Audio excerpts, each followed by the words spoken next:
What's up, fight fans? And we're back at it with another edition of Round One Sports TV.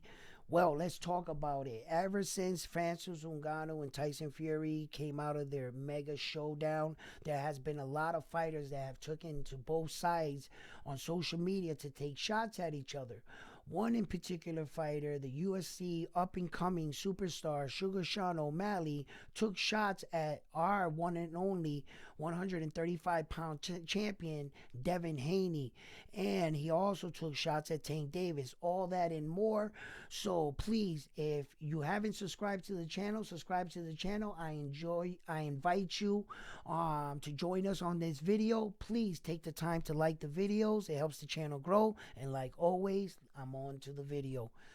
Well, listen, I'm trying to contain myself right now because I'm a little mad and a little emotional. So you might hear some shit today, okay? Listen, I respect the fight that they've been having these crossover fights with boxing and mixed martial artists, and they have been entertaining. Some of them look lasted, but the one that just took place was probably the best we've ever seen. And because of that performance that Francis Ngannou put up, fighters such as Sugar Sean O Malley took to social media and wanted to voice some of his concerns. Like now he wants to poke his chest out. It's no secret that he did, talk about a future showdown with the one and only Devin Tank Davis.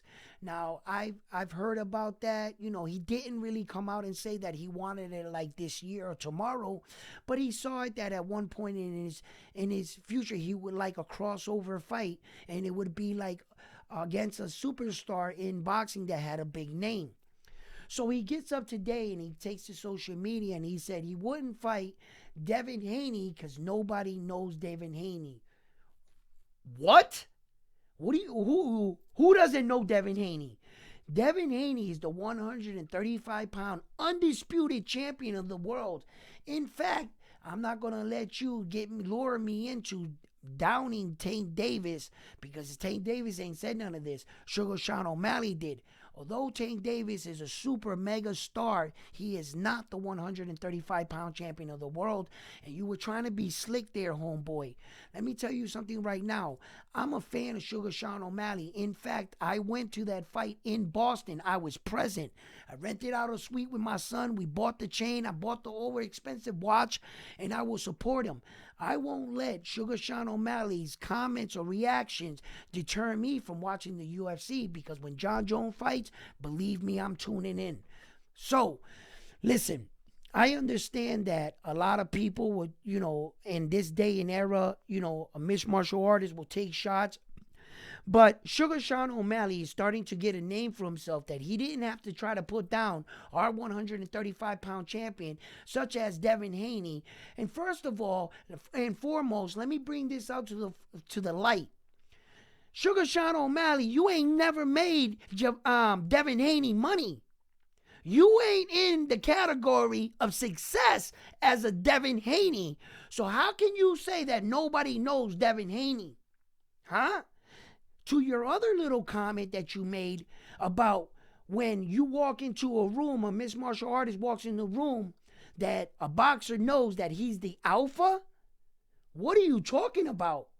If you really believe that, that's a very shallow way of thinking, Mr. Sean O Malley, because unbeknownst to you, just like there's boxers that transitioned over to mixed martial art, there are mixed martial artists that transition over into boxing. Okay? And there are boxers right now that are champions that I kind of believe would whoop your little ass. All right? I'm talking about the one and only Terrence Bud Crawford. Terrence Bud Crawford is about that life. And he's that dude. Listen, I'm not going to sit here and cheerlead another man, but I can tell you one thing. Terrence Crawford's resume speaks for itself. And if you don't know who he is, look him up because homeboy is an exceptional athlete. And you know what he did really well? Wrestle. And we all know in your sport, what's lacking in your little arsenal? Wrestling. Let me tell you something right now, Mr. Sean O Malley. If you walked into a room right now with Terrence Crawford, walk up on him and tell him that you're the alpha and stick your chest out. And then let me know how that worked out for you. All right? Listen, you don't have to try to shit on one of our guys to try to promote your fucking fight, bro. Listen, I know sometimes people say things and they get ahead of themselves. So I'll still be a fan of Sean O'Malley, but let's just keep it funky. It's just a matter of opinion, okay, on the two sports if you really want to get technical. Some men believe that God gave us legs, arms, and we should be able to utilize everything in a fight. You should be well-rounded. You should be able to kick, wrestle, grapple. That's some men's opinions about how they should be. There are other men that believe, listen, there's nothing more purer than standing toe-to-toe with your opponent. Don't kick me. Don't poke me in the eye. I don't want to wrestle you. Don't try to gouge my eyeballs out, right? And let's just box.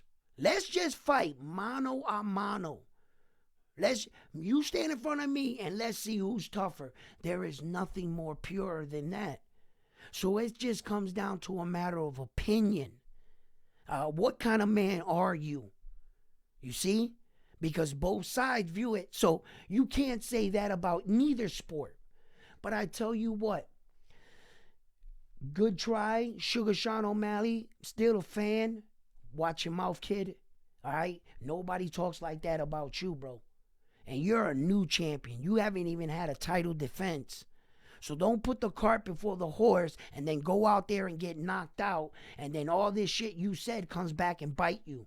Show a little respect. All right? So anyway, on to boxing, right?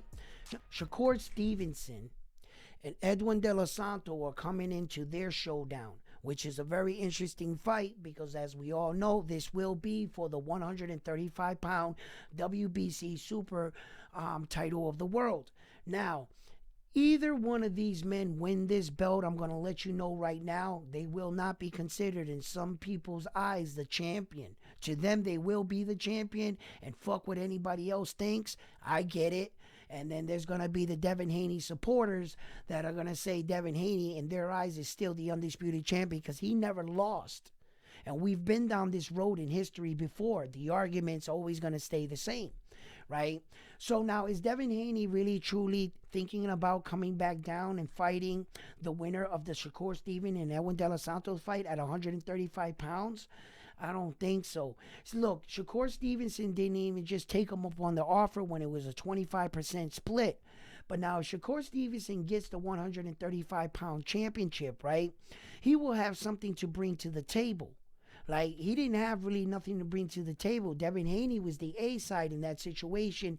He had all the notoriety. He has all 4 belts. What was Shakur Stevenson bringing to the negotiation table? By him securing the WBC 135-pound championship, he can bring that to the table to entice him. But I believe that if he's successful against Regis Prograis, talking about Devin Haney, that he won't come back down to the 135. He'd already offered Shakur the fight, but like I said, if he had a belt, maybe things would change and he would feel like he would get more money. If it's about money. Speaking about money, right now Tank Davis needs to do a lot of soul searching, and I believe him and his team should think about one or two options. Either he moves up to the 140 and fights much bigger guys and takes his power and tries to take his shot at winning one title or something, because he's going to have to chase down some pretty big boys, right? Or he dedicates himself 100% to the sport and get his ass back down to 130 pounds, where I believe he would dominate the division. Within 2.5 years, I believe Tank Davis could unify all 4 belts at 130 pounds. And we will also see the best version of Tank Davis. I really don't want to see the fight with Pitbull Cruz. We've already been there, done that, seen that fight. The best thing that's going to come out of that fight is Tank Davis is going to stop him in this fight, because now he knows him, okay? So as far as, Devin Haney right now in Regis Prograis, look, I got Devin Haney in that fight. Regis is just gonna have to show the world a lot. Coming off his last performance, unfortunately, I understand that the next time you see that fighter, you're gonna see a better version of that fighter. But Regis really has to show a lot. And Devin Haney right now, I'm still on the line and on the fact that he's a kid. He really hasn't come into his man strength yet. So, I believe that if he moves up to 140, I want to see if his power comes with it. And then I'll tell you, we'll talk about it. As far as, look, I even spoke about this in a few of my videos back, where that I said that Errol Spence Jr., I felt that he had a home at 160 pounds, and I believe that his frame could carry it.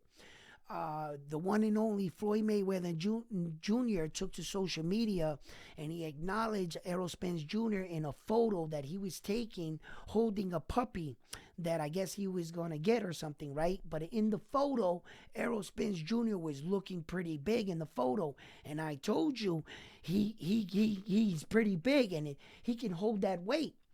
So if Floyd Mayweather feels the same way I feel, that there's an opportunity there at 160, I'm trying to tell you, I really believe this. That I believe that if Errol Spence Jr. was just to leave that Terrence Crawford fight behind him, move up to the 160, get acclimated in the division, within the year, he'll be a champion. I really believe that.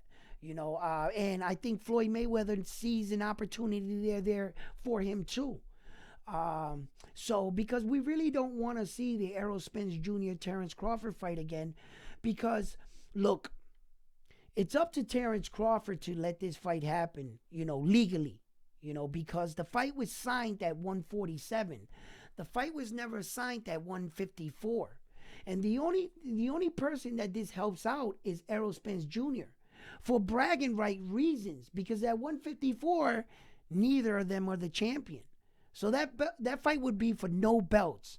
It would just be giving Errol Spence Jr. the opportunity to run it back and for him to try to put up a better fight. That's all that would be. This way, they would both split ways, and Terrence Crawford can go handle his business, and Errol Spence Jr. can find a new home in a new division. That makes sense to me. Tank Davis really needs to start thinking about his future. He really needs to think about securing his legacy now, being the fact that he's 30 years old. Okay, he still has time. Okay, but he really needs to get serious, because at the end of the day, you can't drag that bag of money into the Hall of Fame. That bag of money is not going to get you in the Hall of Fame next to all the legends. When it's all said and done, what people are going to wonder is, what did you do through your career? And if you're going to have a picture with a bag of money in it, well, I guess that's what you did. But if Tank Davis gets serious right now, I think he can make a real run at it at 130 pounds. That's a more doable division for him. And I think he will dominate there. So time will tell where a lot of the directions of these fighters are going to go into. Now everybody and their mama wants to fight Francis Ngannou. At first, this was a gimme fight. The UFC was shooting it down. People weren't going to tune in to watch another gimme fight. Time and time again, we seen the mixed martial artists come in there and just give us a lackluster performance, But this one right here was the best one. And Francis Ngannou's stock, even in a loss, is going up. Before the fight, Anthony Joshua was on social media saying he would never fight this fight. And why is Tyson Fury fighting this fight? Like many of us said, he shouldn't be fighting this fight. But after the fight, a lot of people's view on it changed. And why wouldn't it? Why wouldn't it? Francis Ngannou proved this point. Kudos to you. I believe he has a future in boxing. He should just stay in boxing. You know, I don't really want to see him in the mixed martial art. It's a brutal sport. It's a meat grinder, you know, where anything, an elbow, the wrong strike can leave you blind. You know, it's just, you know, he looked good in boxing and he can make a lot of money in boxing. So, and that's why like fighters like Sean O'Malley is trying to stir the beehive for him to try to secure a boxing match. If boxers were not so superior and they weren't all this, then why you ain't the most paid in the room? Well, listen, I didn't want to take any shots at Sean O'Malley. He did this to himself. You should watch what you say. Don't shit on my sport. You know what I'm saying? Because you're not even advertising for your sport. You're talking shit about a boxer, but wishing to get a fight against a boxer. You know what I'm saying? So, you know, watch what you say, man. Because I'm a fan, bro. I like you, Sean O'Malley, bro. You know, but I just not gonna sit there and let you shit on my sport like that, bro. They're not doing it to you. Don't do it to us, man. And take that shit down, bro. Take them little quotes and shit down, and maybe you won't get no backlash. So listen, I hope you like my video. Please give the video a like. It helps the channel grow, you know. And like always, I'm on to the next one. Peace.